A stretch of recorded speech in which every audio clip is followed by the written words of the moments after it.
Brad, really cool to meet you. Nice to meet you too. And I have to start off by asking how.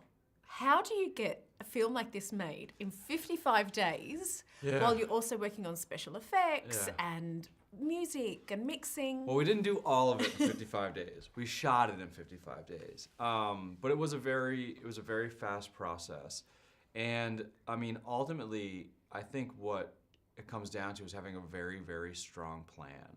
And of course, when you go into doing something this complex, you're gonna go there and find things on the day that are different, and you're gonna maneuver, and you're gonna change your plan around. But, you know, for me, on these very big, complex movies, and I'm very lucky, I work with the same core group of people on San Andreas and Rampage, and whatever I do next, I'll bring them onto that. And, you know, that collaboration with not just the crew, but the cast, allows you to kind of maneuver quickly, and even on a big movie, which are notoriously hard to maneuver quickly on, a plan just allows you to kind of, everyone knows which way you're facing to start. So if you have to change direction, everybody knows quickly which way you're gonna go. So for me, it always comes down to really, really strong planning and then surrounding yourself with the best people. This is your third time working with Dwayne. Yeah. But even before you met him, you said, I remember seeing an interview with Dwayne for the Gridiron Gang, and I thought to myself, man, he seems like a genuinely good person.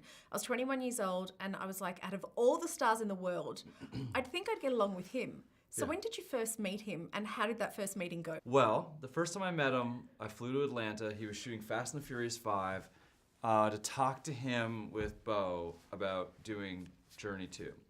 And I walk into like this penthouse suite in this really nice hotel, and he's got this huge biker goatee.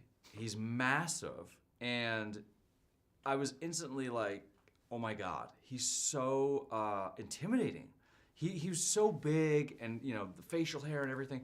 But then instantly when he started talking, he was gracious, he was kind, he was a really good listener, he was a very good communicator. And that's what stood out to me right away, was that even though he can look like he's going to crack you in half, he's a good guy. He's like a loving human being. He's a generous guy. And so that's where we started. That's how I think I started my relationship working with Dwayne, was that just relating to him on that level of being a genuinely good person and a creatively ambitious person. And you know, from that, we've just kind of evolved into being more and more ambitious, and you know, trying to always one-up what we do and bring a new experience to audiences. And it's been great because in a way, you know, I've seen his career grow, you know, into the world's biggest movie star, and it's been awesome to kind of know him through that entire process. Why do we want the world's biggest movie star to always be the one to save us? Because you've put him in all these different circumstances, but at the end of the day, he's always the one saving us.